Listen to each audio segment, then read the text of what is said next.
Right on time. We'll know any moment. Paimon's been wondering. You seem to know Candace pretty well. Have you been friends for a long time? We've known each other for some time now. She's a pretty interesting person. Even though she's an extremely strong warrior, she never misuses her powers against others. Oh, Paimon knows what you mean. Like a lot of martial artists say, never take the... Yep, I guess you can put it that way. It takes strong convictions to be as dedicated as she is, and shoulder that kind. Us mercs, on the other hand, we pretty much live from one day to the next. Well, Paimon thinks you're great, too. Really? Thanks for that.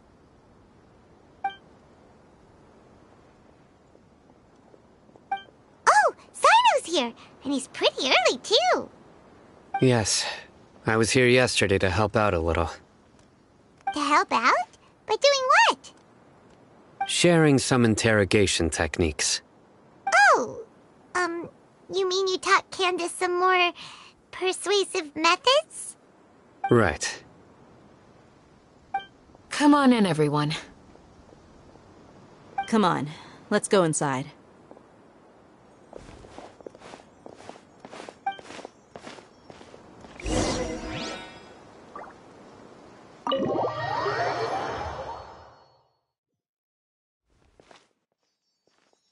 Candace, where... Whoa, you look furious. Do I? Huh. What gave it away? Oh, there's no mask that can hide true bloodlust. Cover up your eyes, and it'll still show itself at the corners of your mouth. Perhaps I need to work on my composure. Still, it's perfectly understandable why I'm angry. I'm sure everyone present would agree. Yes, ma'am. Please, don't beat us anymore. Well, looks like Sino taught her well.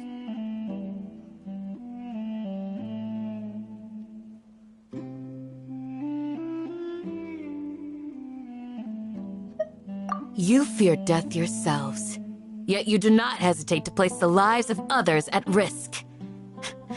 The absurdity is mind-boggling.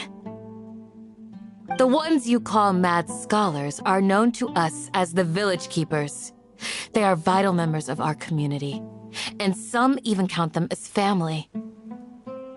You come here to my village, and you treat my people as nothing more than stepping stones towards your goal. Tell me, what would you do to you in my position? Mercy! Please, have mercy! You've made your bed. We may all be desert dwellers, but there's one thing that I understand better than you. The resurrection of King Deshret will only result in war. And war serves no one. The people of Aru Village care little about which god is in power. Life may be tough and tiring, but we wish to preserve our way of life. A war would only cause us to lose all that we have. And that is not a responsibility that you can afford to shoulder. We understand. We're sorry. I'll tell you everything I know. Please, just let us go. I'm listening. You might not believe this, but it wasn't us who came up with this idea. Someone was spreading rumors in the tavern. That's how we ended up hearing about King Deshret's resurrection. Some mystery man told us that mad scholars will make the perfect sacrifice to usher in King Deshret's resurrection. They give their lives, and we can get anything we wish for. They're called Village Keepers. Slip up again, and you'll regret it. Yes, sorry.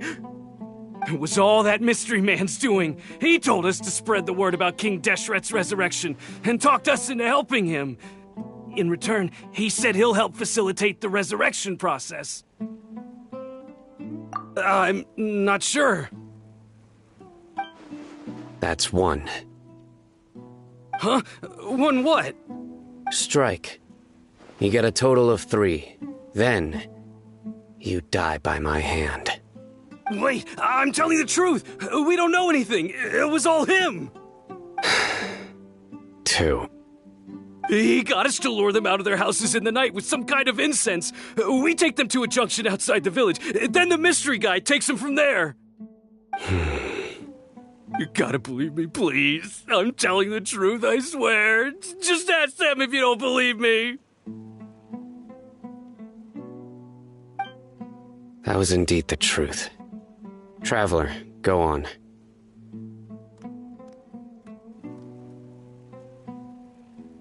You have to believe me. If I knew that, I would have told you his name right away. I'm not risking another beating to keep his secrets. No way. That guy, he wears a cloak, and he's always careful to cover his face. He calls himself King Deshret's envoy. I believe I may know what's going on. Uncle Anpu? What do you mean?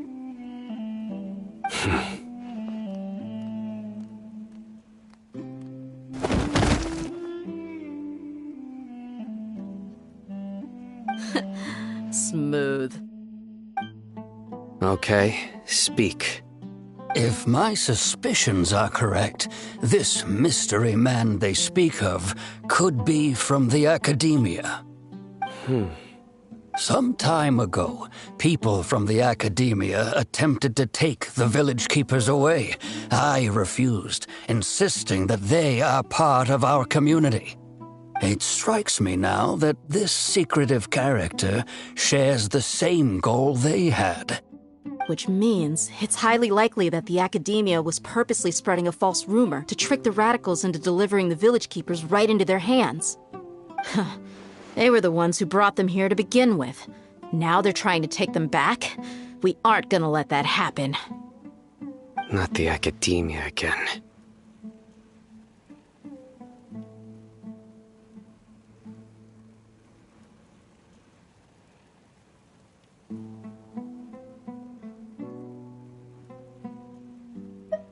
Just as I thought. But what could they want with the village keepers? People are nothing but tools in the eyes of the academia. A change in their plans likely means they found another way to exploit the scholars. Regardless, our top priority now is locating the village keepers. You're right. Isaka's still waiting for news on his grandpa. Time to go. Let's leave the village and try to track them down. Yes. Pack up and get ready to leave. You got it. Candace, I'll let you deal with the radicals. Leave everything outside the village to us. All right. Let's meet back here once everyone's ready.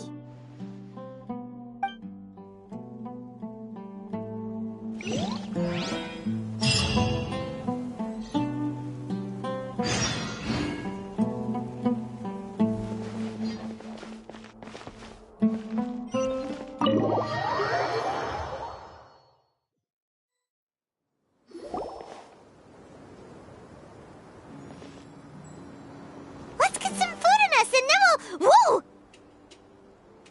Where did you come from? Well, as you can see, I am merely sitting here and reviewing what we have deduced thus far.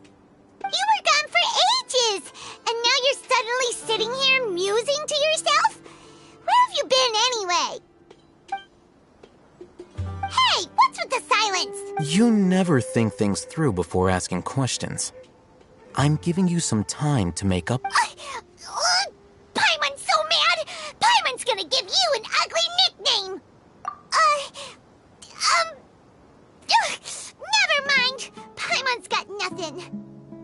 There's just nothing super obvious to pick with this guy. It makes it so hard. Well, you've heard nothing to suggest I left this whole time. So clearly, I stayed in the village to investigate. Anyway, you plan to leave Aru village and keep searching for the truth of this matter, yes? Yep. We're not gonna find out anything more by staying here, so we thought that we might as well take the search elsewhere.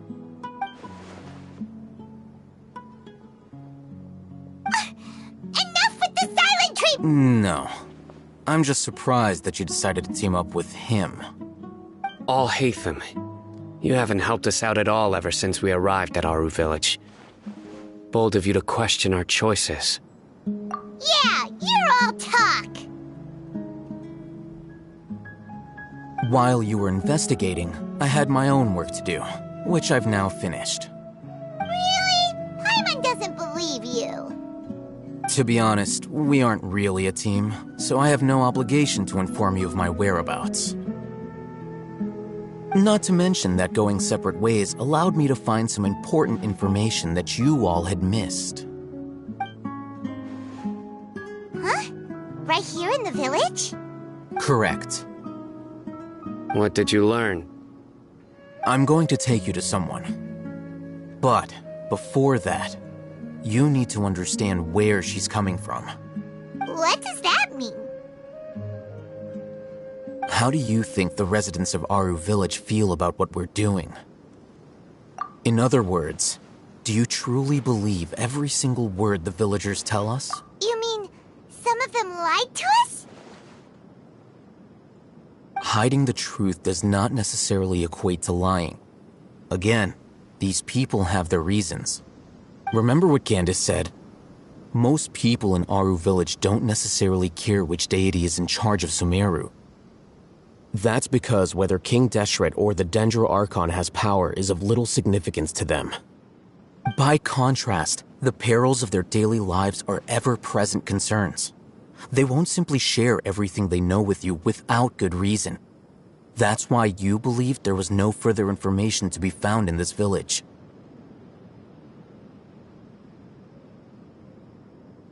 Glad you're following along. Among those you have talked to, there's someone who was consciously keeping you out of the loop. In fact, she's been observing your every move since you arrived. The reason being, to someone who only wants to live their life in peace, any external factors introduce unpredictability into the equation. Those eyes. Those fierce eyes. You look like a real fighter. Don't change the subject. It's quite obvious that she's intimidated by Sino's authority and strength. Right. You were asking about the the mad scholars. She corrected herself mid-sentence because she's aware that there are King Deshret fanatics in the village. If she sounds too friendly towards the village keepers, she could easily make herself the radicals' next target. I think it's been a few days since I last saw them. I usually go to bed pretty early, so I'm not too familiar with what goes on at night. Remember? She made a point of denying her involvement in anything that occurs at night. But honestly, I feel quite sympathetic towards them. Even though they act a little strange, they've helped me in the past. If it weren't for them, my house would have collapsed long ago. After speaking to the village chief, it became clear that the village keepers had protected Aru Village at night. In other words, the young miss was very much awake during that time. Then why would she lie? By getting involved with an outsider, she risks drawing unwanted attention to herself. As for why she might be so wary about all this, maybe you should ask her. I'll pass on this one. You said that she is afraid of me. If so, it's best if I stay out of this.